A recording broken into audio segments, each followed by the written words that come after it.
పూర్తిగా ఎన్నికల బరిలో దించితే ఆనాడు 32 లక్షల ఓట్లున్న మల్కాజ్గిరి పార్లమెంట్ నియోజకవర్గంలో 3000 పోలింగ్ బూతులు ఉండే. 3000 పోలింగ్ బూతులు కాదు కదా, సగం తిరగడానికి కూడా 5 సంవత్సరాలు సరిపోదు. అయినా ఆనాడు పార్టీ అవకాశం ఇచ్చి సోనియా గాంధీ గారు, రాహుల్ గాంధీ గారు అండగా నిలబడి ఆనాటి ఎన్నికల బరిలో దించితే అప్పటి వరకు నాతో ఉన్నవాళ్ళు, అండగా నిలబడతామన్న వాళ్ళు, మీరు భుజాల మీద మోసి గెలిపించిన వాళ్ళు ఎన్నికలు ప్రకటించి అభ్యర్థిగా అవకాశం వస్తే నన్నే కాదు మిమ్మల్ని కూడా గుండెల మీద తన్ని పరాయోడి పంచన ఆనాడు చేరిండ్రు.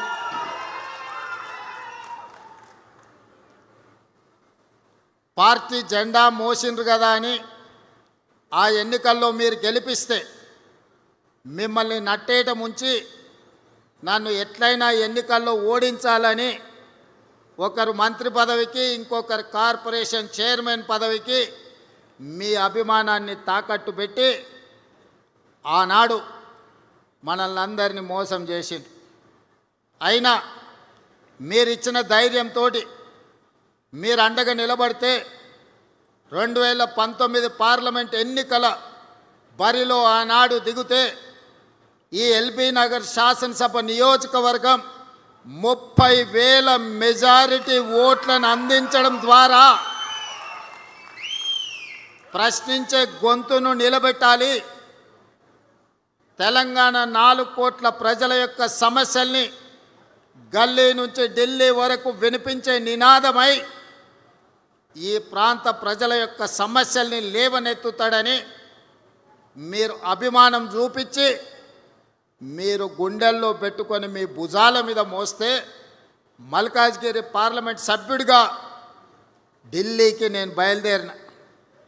మీ అభిమానం, మీ గుండె ధైర్యం తీసుకొని ఢిల్లీకి బయలుదేరితే పార్లమెంటులో అక్కడ జరుగుతున్న సమావేశాలలో పార్టీ తరఫున, ప్రజల తరఫున గట్టిగా నిలబడి కొట్లాడినప్పుడు శ్రీమతి సోనియా గాంధీ గారు, శ్రీ రాహుల్ గాంధీ గారు, మల్లికార్జున్ ఖర్గే గారు నన్ను చూసి గుర్తించి పిసిసి అధ్యక్షుడిగా అవకాశం ఇస్తే వెనక్కి తిరిగి చూడకుండా 3 సంవత్సరాలు నిరంతరం కొట్లాడితే 2023 7 తారీఖు నాడు ఎల్బీ స్టేడియంలో లక్షలాది మంది ఆశీర్వాదంతో ప్రజాపాలన ప్రభుత్వాన్ని మనం ఏర్పాటు చేసుకున్నాం.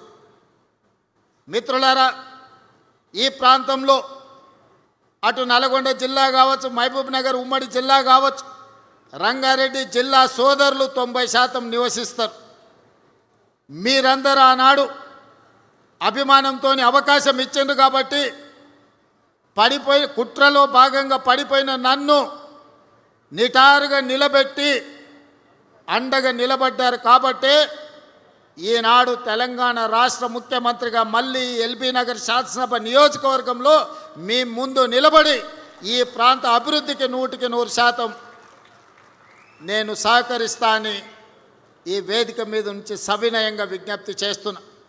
ఆనాడు పార్లమెంట్ సభ్యుడిగా ఇక్కడ కాలనీలలో వర్షం వచ్చినప్పుడు మల్రెడ్డి రామరెడ్డి ఇక్కడనే ఉన్నాడు.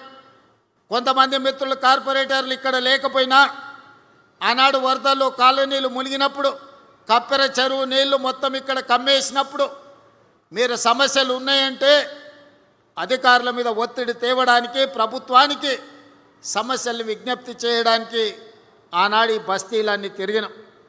ఈ ప్రాంతంలో దాదాపుగా 90% అన్ని పార్టీల రాజకీయ నాయకులను నేను గుర్తుపడతా. ఈ ప్రాంతానికి వస్తే నా సొంత ఊరు కొండారెడ్డిపల్లికి వెళ్ళినప్పుడు ఏ అనుభూతి కలుగుతుందో ఈ ప్రాంతానికి వచ్చినప్పుడు కూడా నాకంతే అనుభూతి కలుగుతుంది.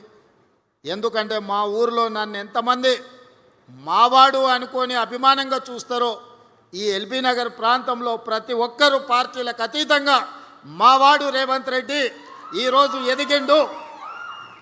ఈరోజు తెలంగాణ రాష్ట్రానికి ముఖ్యమంత్రి అయిందని అభిమానంతో పలకరిస్తారు. ఏ రాజకీయ నాయకుడికైనా ఈ అభిమానమే కావాల్సింది. ఆ అభిమానమే ఈనాడు ఇక్కడ నన్ను నిలబెట్టింది. అందుకే ముఖ్యమంత్రి అయిన తర్వాత ముఖ్యంగా మల్కాజ్గిరి పార్లమెంటు నియోజకవర్గ పరిధిలో ఒకనాడు రంగారెడ్డి జిల్లాలో అటువైపే అభివృద్ధి కనిపించింది. నగరాలు వచ్చినా, కాలనీలు వచ్చినా, హైటెక్ సిటీలు వచ్చినా, అంతర్జాతీయ స్థాయి యూనివర్సిటీలు వచ్చినా అన్నీ ఆ వైపునే రంగారెడ్డి జిల్లాలో వచ్చినాయి. నగరానికి కూతవేటు దూరంలో ఉన్న మన ఎల్బీ నగర్ కావచ్చు, బిఎన్ రెడ్డి నగర్ కావచ్చు, వనస్థలిపురం కావచ్చు, హయత్ నగర్ కావచ్చు, లేకపోతే గుర్రంగూడ కావచ్చు, బైరామల్గూడ కావచ్చు, సాహెబ్ నగర్ కావచ్చు, ఈ ప్రాంతం హైదరాబాద్కు అతి సమీపమైన ప్రాంతం. మన చంద్రాయన్ గుట్టతో సహా సంతోష్ నగర్ గురించి, సైదాబాద్ గురించి నేను చెప్పాల్సిన అవసరం లేదు. ఏ రోజు ఈ ప్రాంతం అభివృద్ధి అంటే ఎవరికి పట్టలే. దీని ఓల్డ్ సిటీ అనో లేకపోతే చిన్న చిన్న మారుమూల గ్రామాలను వదిలేసిండ్రు. ఏ రోజు కూడా ఇక్కడ నిధులు ఇచ్చాలన్న ఆలోచన చేయలే. మన ఓట్లతో గెలిచేది, కానీ అభివృద్ధి ఇంకొక వైపున జరిగేది.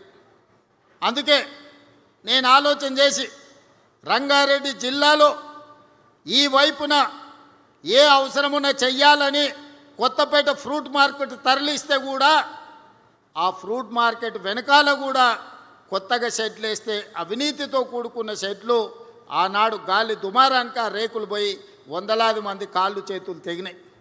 అందుకే ఈనాడు శంషాబాద్ దగ్గర 240 ఎకరాలలో 2400 కోట్ల రూపాయలతోని అంతర్జాతీయ ప్రమాణాలతోని ఈరోజు ఫ్రూట్ మార్కెట్, అదేవిధంగా flower market, fish market, mutton, chicken ఏం కావాలన్న, పోల్ట్రీ ఏమి కావాలన్న అందుబాటులో ఉండే ఒక అంతర్జాతీయ మార్కెట్ను మన వైపు తీసుకొచ్చినాం.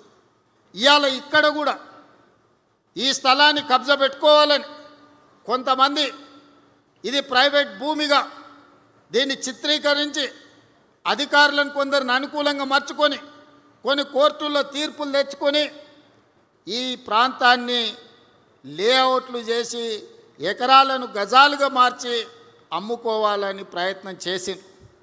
ఆ కేసు సుప్రీంకోర్టులో ఉంటే ఉద్దండులైన న్యాయవాదులను పెట్టి ఆ కేసులో ప్రభుత్వం గెలవడమే కాదు, ఈ ప్రాంతానికి కాలుష్య రహితమైన ఒక నాణ్యమైన గాలి, నీరు, స్వచ్ఛంగా ఈ ప్రాంత ప్రజలు బ్రతకడానికి అవసరమైన అభివృద్ధిని చెయ్యాలి అని దీని ఒక నేషనల్ ఫారెస్ట్ కింద, పార్క్ కింద ఈరోజు అంకితం ఇచ్చి 100 ఎకరాలుగా పైగా మొత్తం 424 ఎకరాలు జూబ్లీహిల్స్ ప్రజలకి కాసు బ్రహ్మానందరెడ్డి పార్క్ ఉంటే ఎల్బీ నగర్ ప్రాంతంలో, బిఎన్ రెడ్డి నగర్ ప్రాంతంలో 424 ఎకరాల అంతర్జాతీయ ప్రమాణాలతోని ఇక్కడ పార్కు నిర్మించాలి.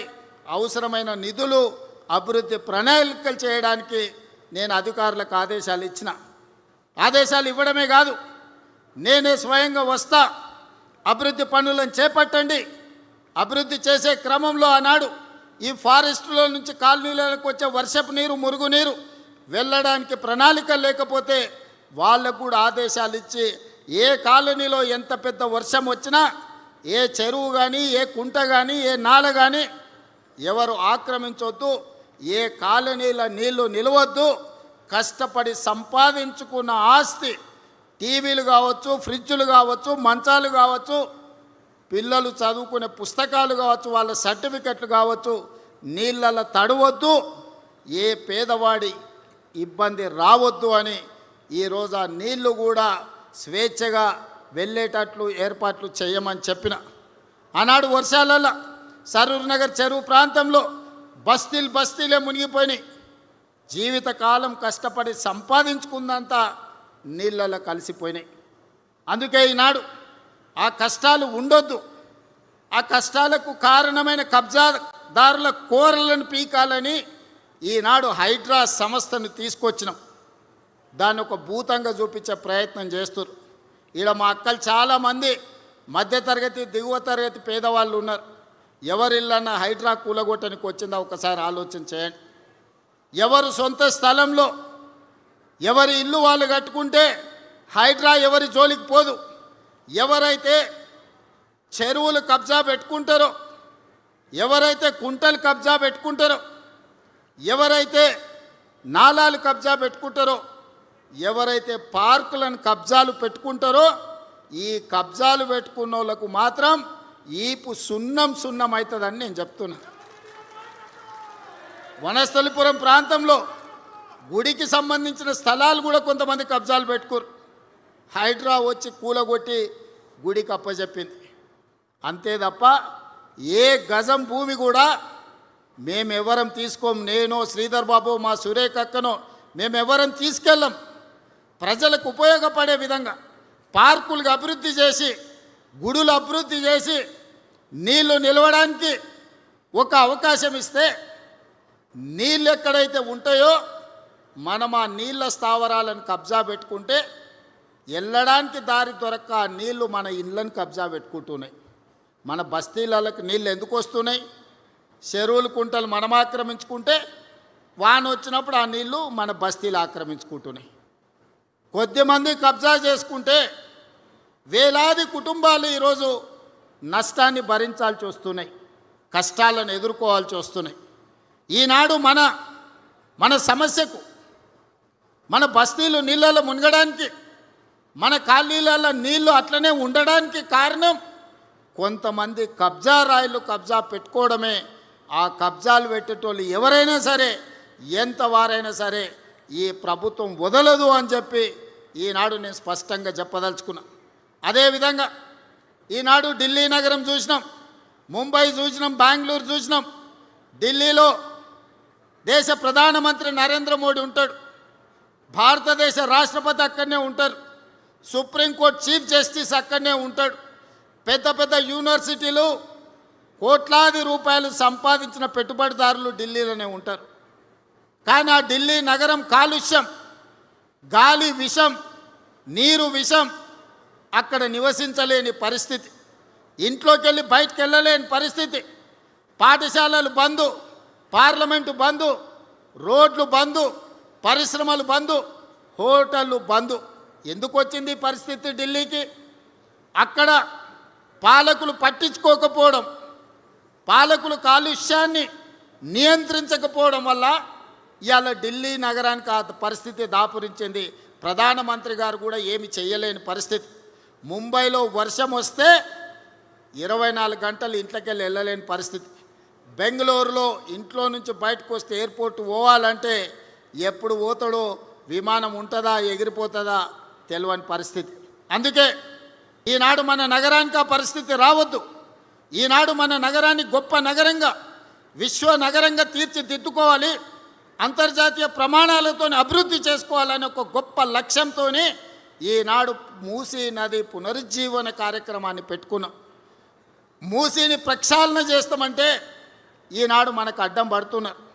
ఆయల్ల చాదర్ఘట్ ఆ ప్రాంతంలో మూసీ నది ఒడ్డునున్న వాళ్లకు ఆనాడు అక్కడ ఉన్న ఇండ్లన్నీ టీకేఆర్ కాలేజీ దగ్గరికి తరలించిండ్రు. ఏదన్నది నందనవనం. ఆయల్ల నందనవనానికి వెళ్ళమంటే వాళ్ళందరూ చాలా దుఃఖానికి లోనైన. ఇవాళ నందనవనం ఓట్లు లేకుండా ఎవరు ఎమ్మెల్యే కాని పరిస్థితి వచ్చింది. ఎవరిక్కడ ఎమ్మెల్యే కావాలన్నా మొట్టమొదట నందనవనంకి పోయి అక్కడ ఉన్న వాళ్ళకి దండం పెట్టుర్రా నాయన అని చెప్పుకునే పరిస్థితి. ఎంపీగా నిలబడ్డప్పుడు నేను కూడా నందనవనానికి పోయి మా అక్కలందరినీ ఆడగలిచి వచ్చినాం. ఇవాళ నందనవనానికి ఒక ప్రత్యేకత వచ్చింది. తీగల కృష్ణారెడ్డి కాలేజీ ప్రాంతంలో ఈరోజు ఫ్లైఓవర్లు వేసుకున్నాం. ఈరోజు ఔటర్ రింగ్ రోడ్ వచ్చింది, రోడ్ల వెడల్పు కార్యక్రమం అయింది. ఇవన్నీ కూడా ఆనాడు ముందు చూపుతో చేయకపోయిన ఉంటే, హైటెక్ సిటీ కట్టకపోయిన ఉంటే, ఔటర్ రింగ్ రోడ్ అంతర్జాతీయ ఎయిర్పోర్టు నిర్మించకపోయిన ఉంటే, ఐటీ ఫార్మా కంపెనీలు తేకపోయిన ఉంటే ఇవాళ అంతర్జాతీయ స్థాయిలో మనకి గుర్తింపు వస్తుండేనా? ఆయల్లో కూడా కుట్రలు చేసిన వాళ్ళు ఉండ్రు, కడుపులో విషం పెట్టుకున్న వాళ్ళు ఉండ్రు, కాళ్ళల్లో కట్టెలు పెట్టిన వాళ్ళు కూడా ఉండ్రు ఆయల్ల. కానీ ఆయల్ల పాప దేవేందర్ గౌడ్ గారు నిరంతరం కృషి చేసి ఆ రోజు భూసేకరణకు సద్దన్నం కట్టుకొని పోయి కూర్చొని 5,000 6,000 ఎకరాల భూమి ఎయిర్పోర్ట్ కోసం సేకరించే దాంట్లో దేవేందర్ గౌడ్ గారు తీవ్రమైన కృషి చేశారు. ఇవాళ ప్రపంచ చిత్రపటంలో శంషాబాద్ ఎయిర్పోర్ట్ వచ్చిందంటే దేవేందర్ గౌడ్ లాంటి వాళ్ళ కృషి ఎంతో ఉంది. హైటెక్ సిటీ ఆ రోజు కట్టింది కాబట్టి ఐటీ కంపెనీలు వచ్చినాయి. మరి నేను మా సోదరులను అడుగుతున్నా, మా ఎల్బీ నగర్ సోదరులు నాకు కుటుంబ సభ్యులతో సమానం. ఆ ఎల్లా సిరీస్ ఫ్యాక్టరీ ఉంటే ఈ ప్రాంతంలో అన్నం వండుకుంటే ఎట్లుండేదో మా అక్కలు చెప్పాలి. పాత తరం వాళ్ళు ఉంటే వాళ్ళకి తెలుసు. ఈ ప్రాంతంలో బోరింగ్ నీళ్లు పెట్టి అన్నం వండుకుంటే పచ్చగా వచ్చేది. సిరీస్ కంపెనీ దెబ్బకు ఈడ ఇండ్లు ఎక్కడెక్కడికి పోయి భూముల విలువ లేకుండే. సిరీస్ కంపెనీ బంద్ అయినాకనే మనకి ఈరోజు బోరింగ్ నీళ్లు కనీసం అంట్లు తోముకోవడానికి ఉపయోగించుకుంటున్నాం. ఒకప్పుడు మూసి 6 అయిందంటే దిల్చుకున్నారు బస్ స్టాండ్ కాడ నోరు తెరిచే పరిస్థితి లేదు. నోరు తెరిస్తే నోటి నిండా దోమలు పోయేది. చికెనో మటనో తిన్నట్టు ఉండేది దోమలు తింటే. పాత తరం ఉన్నోళ్ళకి చాలా మందికి తెలుసు, ఇప్పుడు కొత్త పిల్లలకు తెలియకపోవచ్చు. ఇవాళ వీళ్ళందరూ ఇదంతా బాగానే ఉంది అనుకుంటారు. మూసి దెబ్బకు ఈ ప్రాంతంలో ఇల్లు కూడా కిరాయికి తీసుకునేటోళ్ళు వచ్చేటోళ్ళు కాదు. ఏంటంటే నేను దిల్చుకున్నారులోనే ఉండిపోయినా, నాకు తెలుసు మూసి పక్కలే ఉంటే ఎంత కష్టం ఉంటుందో. ఆ దోమల దెబ్బకు చీకటి పడుతుందంటే రాత్రంతా మేల్కతో ఉండేటోళ్ళు దోమలు కొట్టుకుంటే నిద్రపోయేటోళ్ళు కాదు. సంటి పిల్లలు ఉంటే ఇక వాళ్ళ బాధ చెప్పనాతీతం. అందుకే ఇవాళ మూసి ప్రక్షాళన చేయాలని, రోడ్లను విస్తరించుకోవాలని, చెరువుల నాలాలను కుంటల్ని కబ్జాలను తొలగించాలని, ఒక మంచి వాతావరణం కాలుష్యరహితమైన నగరాన్ని ఈరోజు మన ప్రజలకు ఇవ్వాలని ప్రభుత్వం ప్రయత్నం చేస్తుంది. ఇవాళ మనకు నగరం విస్తరిస్తుంది, అవసరాలు పెరిగిపోయినాయి. అందుకే ఈ ప్రాంతంలో 30,000 ఎకరాలలో భారత్ ఫ్యూచర్ సిటీ కట్టుకుందామంటే మీకు భారత్ ఫ్యూచర్ సిటీ వద్దు, మీకు మొత్తం కాలుష్యం ఉండే కెమికల్ ఫ్యాక్టరీలు కట్టుండి సిరీస్ లాంటి ఫ్యాక్టరీలేనంట ఒక 1000 ఫ్యాక్టరీలు తెచ్చాడు కడతాడంట. ఒక ఆయన థాట్ సెట్ చెప్తున్నాడు. అక్కడ ఫార్మా కంపెనీలే ఉండాలి, మేము వచ్చినాక ఫ్యూచర్ సిటీ రద్దు చేస్తున్నామని. మీ ఫ్యూచర్ని ఎప్పుడో ప్రజలు రద్దు చేసిర్రా నాయన. ఒక ఆయన ఫామ్ హౌస్ పోయింది, ఇంకొక ఆయన సెట్లంబడి తిరుగుతున్నాడు. ఫ్యూచర్ లేనివాడల్లా ఫ్యూచర్ సిటీ రద్దు చేస్తా అంటున్నాడు. నువ్వు మళ్ళీ వచ్చేసారి సిద్దిపేట గెలితే కదా ఇవన్నీ మాటలు ముచ్చట్లు. నేను ఈ ప్రాంతాన్ని, నా ఊరు ఇక్కడి నుంచే పోయేది. ఈ బాధలు నాకు తెలుసు. నేను ఇక్కడనే చదువుకున్నప్పుడు ఇక్కడనే ఉన్నా. నేను ఇక్కడ ఎవరు ఉంటారు, ఎవరికి ఏం కావాలి. నేను జూబ్లీ హిల్స్లో ఉండొచ్చు, కానీ ఇక్కడ ఎల్బీ నగర్లో ఉన్న మా వాళ్ళందరికీ కాలుష్యం ఇస్తే, ఇక్కడ మొత్తం జీవించలేని పరిస్థితి కల్పిస్తే, ఊర్లలో భూములు అమ్ముకొని 100 గజాలు 200 గజాలు 300 గజాలలో ఇండ్లు కట్టుకున్నారు. వాళ్ళందరూ ఏం కావాలి? దీన్ని మళ్ళీ కాలుష్యం చేసుకుందామా? ఫార్మా కంపెనీలు మళ్ళీ సిరీస్ లాంటి ఫార్మా కంపెనీలు ఇక్కడ తెచ్చుకుందామా? ఒక్క సిరీస్ కంపెనీ ఉంటేనే మన బతుకులు ఆగమైనాయి. ఆ ఎల్లా దాన్ని వదిలించుకోవడానికే దేవుడు దిగి వచ్చినంత పని అయింది. ఇవాళ అట్లాంటి పరిశ్రమల్ని 100ల కొద్ది తెచ్చి ఇవాళ భారత్ ఫ్యూచర్ సిటీలో మేము పెడతామని దిక్కుమాలినోడు చెప్తుండు. ఎందుకంటే ఆడెక్కడో అక్కడ ఉంటాడు, అక్కడ ఉన్నాయన్ని తెచ్చి ఇక్కడ పెట్టిస్తాడంట. ఈ ట్యాంకర్లు వస్తే పొరక తీసుకొని కొట్టుర్రు అక్క, సలాకి కాల్చి వాత పెట్టుర్రి. ఓ పూట తిన్నా తినకపోయినా గాలి నీరు కలుషితమైతే మన జీవితాలు ఆగమైపోతాయి. దావకాన్లకు లక్షల కోట్లు కూడా సరిపోవు. దావకానకు అట్లా పోయి ఇట్లా వస్తే 2 లక్షలు బిల్లు అవుతుంది. ఏమమ్మి కట్టాలి, ఎక్కడ తెచ్చి కట్టాలి? అందుకే నేను ఆలోచన చేసి 30,000 ఎకరాల భారత్ ఫ్యూచర్ సిటీలో 15,000 ఎకరాలను పార్కు కింద డెవలప్ చేయడానికి, ఫారెస్ట్ ల్యాండ్ కింద డెవలప్ చేయడానికి 60% పచ్చదనం, వనమే మనం మనమే వనమని ఇవాళ ఒక గొప్ప నగరాన్ని నేను తయారు చేయడానికి ప్రయత్నం చేస్తుంటే ఎన్జిటీలో పోయి కేసులు వేస్తారు, హైకోర్టులో పోయి కేసులు వేస్తారు, సుప్రీంకోర్టులో పోయి కేసులు వేస్తారు. ఎక్కడికక్కడ సమావేశాలు పెట్టి ఊకదంపుడు ఉపన్యాసాలు ఇస్తుండు. ఒకనాడు మూసీ రివర్ డెవలప్మెంట్ కార్పొరేషన్ చైర్మన్గా ఉన్నాయనే అమ్ముడు అయిన ఆయన కూడా మూసీ కట్టొద్దు అంటుండు.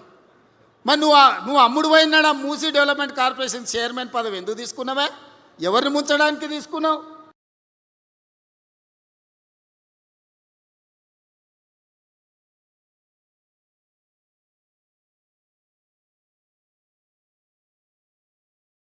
మూసీని ప్రక్షాళన చేస్తామంటే ఈనాడు మనకు అడ్డం పడుతున్నారు.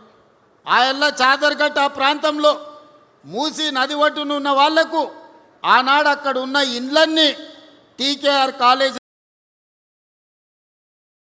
నీరు విషం, అక్కడ నివసించలేని పరిస్థితి, ఇంట్లోకి వెళ్ళి బయటకు వెళ్ళలేని పరిస్థితి, పాఠశాలలు బంద్, పార్లమెంటు బంద్.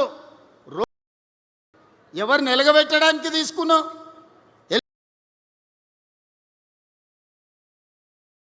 నీళ్ళు ఎక్కడైతే ఉంటాయో మనం ఆ నీళ్ళ స్థావరాలను కబ్జా పెట్టుకుంటే వెళ్ళడానికి దారి దొరక్క ఆ నీళ్లు మన ఇళ్ళని కబ్జా పెట్టుకుంటున్నాయి. మన బస్తీలకు నీళ్ళు ఎందుకు లేదు? పండించిన కూరగాయలు ఈరోజు వాళ్ళకి పెట్టే పరిస్థితి లేదు. పిల్లలు పట్నమన్న పోయి కూలి పని చేసుకొని బతుకుతారు, కానీ పుట్టబోయే బిడ్డలు ఇట్లా ఉడితే ఎట్లా అని ఆ తల్లిదండ్రులు దుఃఖంతో పిల్లల్ని పట్నం పంపిస్తారు. వాళ్ళ బాధ మీకు అర్థం కాదా? వాళ్ళ పిల్లలు కాదు, వాళ్ళ మనుషులు కాదా? వాళ్ళు ఈ విషయంలోనే బతకాలనా? చాంద్రాయణగుట్ట నుంచి మొదలు పెడితే, సాదర్గట్టు నుంచి మొదలు పెడితే, గౌలిగూడ నుంచి మొదలు పెడితే ఈరోజు మూసరంబాగు ప్రాంతానికి వస్తే మురికి ఎంత ఉంది? ఎట్లా చేసి దాన్ని బాగు చేయాలని నేను ఆలోచన చేస్తుంటే మురికే ఉండాలి, మురికిల్నే పొరలాలి అని అనుకుంటారు. ఇవాళ రేపు మురికిలే ఒరలే పందులు కూడా మురికెందుకని అనుకునే పరిస్థితి వచ్చింది. ఈ మూర్ఖులకు ఎందుకు ఆ సంగతి అర్థమవుతలేదో నాకైతే అర్థం కాలే. అందుకే ఎవరేమనుకున్నా మూసీ నది ప్రక్షాళన చేసి తీరుతాము. గండిపేట నుంచి గౌరెల్లి వరకు 55 కిలోమీటర్లు నీ సబర్మతి రివర్ ఫ్రంట్, నీ యమునా రివర్ ఫ్రంట్, నీ గంగా నది రివర్ ఫ్రంట్ కంటే అంతర్జాతీయ స్థాయిలో మూసీ రివర్ ఫ్రంట్ డెవలప్ చేసే బాధ్యత నాది, ఈ వేదిక మీద ఉన్న నా సహచర మంత్రులదని నేను ఈ సందర్భంగా చెప్పదలుచుకున్నా. ఎవడైనా సరే చెరువులు, కుంటలు, నాలాలు ఆక్రమిస్తే తోడుకలు తీసి ఈపులకు సున్నం పెట్టే బాధ్యత కూడా మా హైడ్రా మేము తీసుకుంటామని నేను ఈ సందర్భంగా చెప్పదలుచుకున్నా. ఇవాళ ఈ పార్కును కూడా ఇక్కడుండే వాకింగ్ అసోసియేషన్లకు, ఇక్కడుండే కాలనీ పెద్దలకు, ఇక్కడుండే గుడి కమిటీ చైర్మన్లకు నా సూచన ఒక్కటే, మంచి అసోసియేషన్ ఏర్పాటు చేసుకొని అంతర్జాతీయ స్థాయిలో ఎట్లా అభివృద్ధి చేసుకోవాలనో ప్రణాళికలు సిద్ధం చేసుకోండి. ఎన్ని నిధులు కావాలన్నా నేను ఇస్తా. జూబ్లీహిల్స్ తోడు గొప్పగా కేబీఆర్ పార్క్ పక్కన ఉంటున్నాను ఎట్లా చెప్పుకుంటుండో, ఇవాళ ఈ బిఎన్ రెడ్డి ఎల్బీ నగర్ ప్రాంతంలో ఉన్నోళ్ళు కూడా మాకు కూడా 424 ఎకరాలల్లా అద్భుతమైన పార్క్ ఉంది, మా సోదరుడు రేవంత్ మాకు చేసి ఇచ్చిండని మీరు చెప్పుకునేటట్టు అభివృద్ధి చేసే బాధ్యత నాది. ఎవరు ఏడ్చినా, ఎవరు అడ్డంబడి దొల్లినా, ఎక్కువ తక్కువ ఎండ్రిందాగి సచ్చినా భారత్ ఫ్యూచర్ సిటీ కడతా, అంతర్జాతీయ కంపెనీలను తెస్తా, ప్రపంచ దేశాల పెట్టుబడులు ఇక్కడికి తేవడమే కాదు, ప్రపంచంలో ఉండే పర్యాటకులు భారత్ ఫ్యూచర్ సిటీని చూసి నేర్చుకోవాలి.